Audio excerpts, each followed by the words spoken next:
Sejam bem-vindos a mais um Mar de Amigos. Hoje falarei sobre um tema que vocês sempre nos questionam. Falarei a respeito dos barcos com teto rígido, os barcos HT, hardtop. Então, se vocês observarem, é um conceito que veio de mercados mais antigos do que o nosso, mercado americano, o mercado europeu, um conceito de locais que tem a temperatura fria e que nós trouxemos para o Brasil e que foi muito bem aceito, até porque em dias de chuva, em dias onde há necessidade de um fechamento rápido da posição de navegação, ele atende 100% essas expectativas. Mas agora eu vou dar uma dica para vocês, na verdade 5 dicas, para que vocês não errem na escolha do barco com o teto rígido. Reparem nas diferenças e façam a melhor escolha possível para que, durante o seu uso, durante a navegação, esses itens não lhe incomodem. Dentre esses itens, o que nós podemos falar de imediato é o tamanho do teto rígido. Normalmente, esses barcos eles precisam de um fechamento de lona e é na emenda da lona com o teto aonde nós temos as goteiras, as infiltrações. Então, você optar por um barco que tenha o maior teto possível faz grande diferença na sua utilização. O primeiro item que deve ser levado em consideração neste momento é o tamanho do teto. Lembrando que quando você faz a escolha por um barco com um teto rígido, um barco HT, ele vai abrir no máximo 50% do seu teto. Ou seja, se você tiver a maior área possível de teto, a tendência é que você tenha também a maior abertura. E vou citar para vocês o porquê disso é importante dentro dos outros itens. Então reparem que neste ambiente eu tenho o teto praticamente cobrindo todos os assentos, tá? E a abertura que eu consigo ter de teto solar. Vou abrir para que vocês vejam.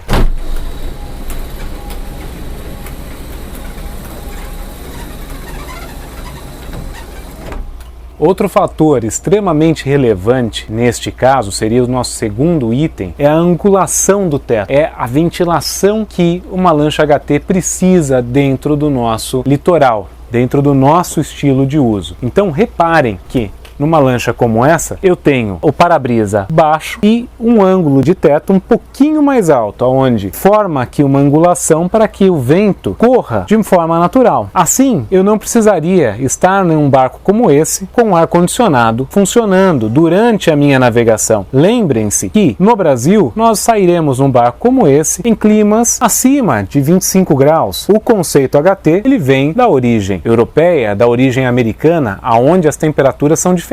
Então, o que você vai reparar em um barco que o projeto não seja nacional? Você vai reparar que os para-brisas são altos e você tem praticamente um ângulo de 90 graus entre o teto da embarcação e o para-brisa. Então, você durante a navegação, você não terá nenhum vento a bordo. E isso é de propósito, porque no clima frio, a tendência é que você deixe o vento frio para fora do barco. Isso, no nosso caso, é o oposto. Eu preciso forçar esse vento para que, durante a navegação, isso ocorra de forma natural e todos que estejam a bordo da embarcação sintam-se confortáveis e não com um sistema de ar-condicionado. Nosso terceiro item a respeito dos barcos HTs são a nossa visibilidade e as colunas, é a posição de navegação. Nos barcos europeus, americanos, vocês vão observar que a navegação é feita pelo para-brisa, assim como já mencionei no item anterior, exatamente por conta do clima. No Brasil, nós navegamos um barco desse como uma lancha de pequeno porte, ou seja, por fora do para-brisa para que você tenha uma boa visibilidade. No caso de um dia de mar ruim, é normal que você pegue no para-brisa respingos de água salgada. Então, o seu limpador de para-brisa, ele vai perder a eficiência. Por isso, é essencial que você tenha a visibilidade por fora do teto. Você consiga olhar 360 graus a partir da posição de comando. E, no momento de fechar esse teto e que a navegação ocorra sentado, você consiga ter visibilidade na embarcação, ou seja, um menor número de colunas, o menor número de colunas possíveis. Por quê? Você tem uma estrutura em cima, uma estrutura pesada, então é normal que um barco HT em relação a uma day use, ela tenha uma estrutura maior. Porém, o fabricante precisa valorizar a visibilidade e colocar menos colunas a bordo. Eu vou passar para vocês, vou mostrar um exemplo de uma embarcação que tem muitas colunas, ela deve estar aparecendo aqui no vídeo aqui agora para vocês, e vocês conseguem observar a diferença entre este projeto e um projeto que não valoriza a visibilidade. O nosso quarto item é a velocidade de abertura e fechamento do teto. Então,